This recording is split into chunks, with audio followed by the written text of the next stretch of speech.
बिस्मिल्लाहिर्रहमानिर्रहीम। अस्सलामुअलैकुम व्यूवर्स, आप देख रहे हैं सिरात मुस्तकीम सऊदी न्यूज़ चैनल। बहुत सारे गैर मुल्की भाइयों की जानिब से मुसलसल पूछा जा रहा है कि विज़िट वीज़ों से मुतल्लिका कोई अच्छी खबर आए तो हमें बताएं। बहुत सारे मुसाफिर एयरपोर्ट पर अपने विज़िट वीज़ों के लिहाज से और टिकट्स में मुश्किलात की बिना पर फंस कर रह गए हैं। ये तमाम तर सूरत हाल पाकिस्तान और इंडिया के दरमियान जो मुसलसल कशीदगी चल रही है और किसी भी वक्त खुदा न खास्ता मुश्किलात में इजाफे का सबब भी बन सकती है।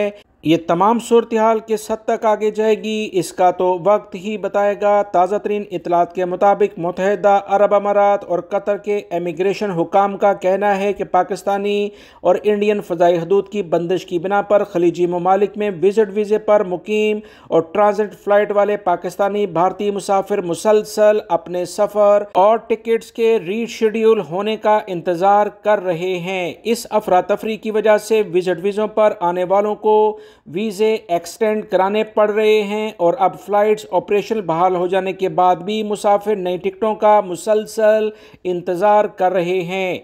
बहुत से मुसाफिरों ने एक माह के लिए विज़िट वीज़े एक्सटेंड कराने की दरख्वास्तें भी जमा करा दी हैं ताकि इन्हें फ़िलहाल यूएई या कतर से जाना ही ना पड़े। फैमिली वीज़े वाले भी इस कशीदा सूरत हाल में एक साथ रहने को तरजीह दे रहे हैं ताकि इस बेयकीनी हालात में कम से कम जून और जुलाई की जो गर्म तरीन मौसम है, समर ब्रेक्स यानी छुट्टियाँ आ रही हैं, वो खलीजी ममालिक में वक्त गुजार कर कंप्लीट करें। मुत्तहिदा अरब अमारात हुकूमत का कहना है कि इस वक्त बहुत से भारतीय और पाकिस्तानी अफराद ऐसे हैं जो मुत्तहिदा अरब अमारात में प्रॉपर्टी खरीद कर तवील मुद्दत के क़याम के लिए अपना लीगल स्टेटस हासिल करने की कोशिश में लगे हुए हैं। मुत्तहिदा अरब अमारात हुकूमत का कहना है कि बहुत से पाकिस्तानी और इंडियन अफराद ऐसे भी हैं जो कि विजिट वीज़ा और मल्टीपल एंट्री वीज़े के कवानीन के मुताबिक कुछ वक्त के लिए मुत्तहिदा अरब अमारात से एग्जिट होना चाहते हैं। इन वीज़ा होल्डर्स ने भी इंडिया पाकिस्तान जाने की बजाय जॉर्जिया या दीगर करीबी मुल्कों का इंतखाब किया। ताज़ा तरीन इतलात के मुताबिक जॉर्जिया का वीज़ा हासिल करना इंतहाई आसान अमल था। इस बिना पर बहुत सारे पाकिस्तानी और इंडियन अफराद मुत्तहिदा अरब अमारात और दीगर खलीजी ममालिक से जॉर्जिया जा रहे हैं। वहाँ पाकिस्तानी भारतीय कुछ वक्त गुजार कर दोबारा मुत्तहिदा अरब अमारात आ जाएंगे।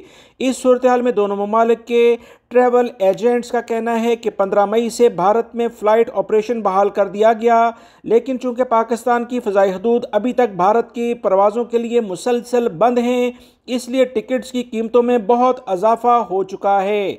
भारतीय जहाज़ों को तवील रास्तों यानी लंबे सफ़र रूट्स के लिहाज से गुजरना पड़ता है। तवील रास्तों की वजह से टिकटों की कीमतों में इंतहाई इजाफा हुआ जो मुसाफिरों के लिए मुश्किलात का सबब बन रहा है। पैसेंजर का कहना है कि यूएई से भारत के जो टिकट्स पहले 800 से 900 दरहम में मिलते थे, अब इनकी कीमत 1400-1500 दरहम के करीब पहुंच चुकी है, बल्कि इस कीमत पर भी वो दस्तयाब नहीं हैं। फ़ज़ाई टिकटों के महंगे होने से सबसे ज़्यादा वो कारकुन मुतासिर हो रहे हैं जिन्हें छुट्टी पर इंडिया पाकिस्तान के लिए जाना था। फ़्लाइट्स बहाल हो जाने के बाद टिकट्स बहुत ज़्यादा महंगी हैं, फ़ज़ाई सफ़र से गुरेज कर रहे हैं क्योंकि इस कशीदा सूरत हाल और टिकट्स के इजाफे की बिना पर वो ना जाने को तरजीह दे रहे हैं। एविएशन हुकाम का कहना है कि लखनऊ, चंडीगढ़ और अमृतसर के हवाई अड्डे अब भी फ़्लाइट्स के लिहाज से बंद हैं क्योंकि एयरलाइंस कम बुकिंग के साथ सफ़र नहीं करती, इसलिए जब तक बुकिंग मुकम्मल नहीं होगी वहां पर से फ़्लाइट शुरू नहीं हो सकती।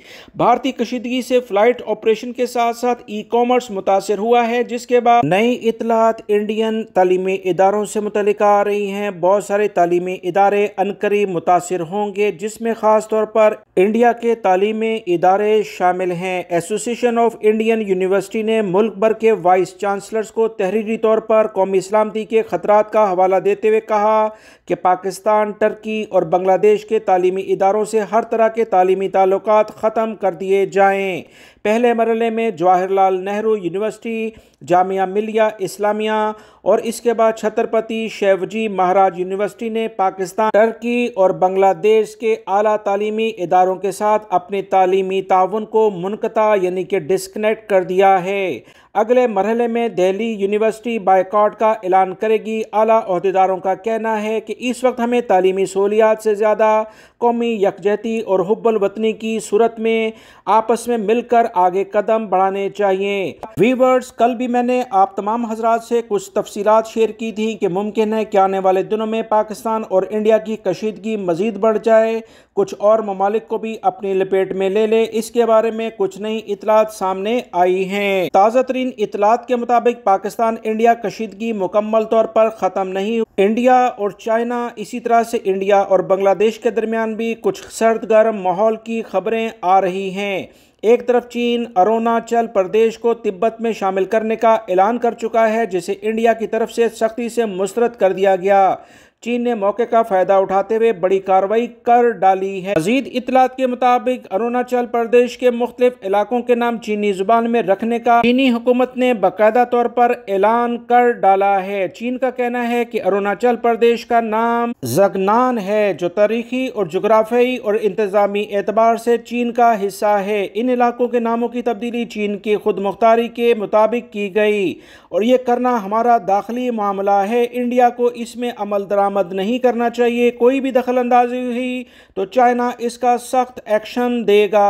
इंटरनेशनल मीडिया का कहना है कि पाक भारत कशीदगी की असल नताइज अब सामने आएंगे और इसके असरात चीन और बांग्लादेश की सरहदों को भी लपेट में ले सकते हैं। इंटरनेशनल मीडिया का कहना है कि चीन के साथ कशीदगी दोनों मुल्कों के लिए बदतरीन साबित होगी, क्योंकि इंडिया और पाकिस्तान भारत कशीदगी से जहां दफाई निज़ाम खुलकर दुनिया के सामने आ चुका है, वहीं सीज़ फायर की वजह से भारतीय वज़ीर आज़म का मरकजी वोट बैंक बुरी तरह से मुतासिर हो रहा है। अगर चीन भारत कशीदगी बढ़ेगी तो इकोनॉमिकली मनफी असरात पड़ेंगे। इंटरनेशनल ताकतों की नाराज़गी भी सहनी पड़ेगी।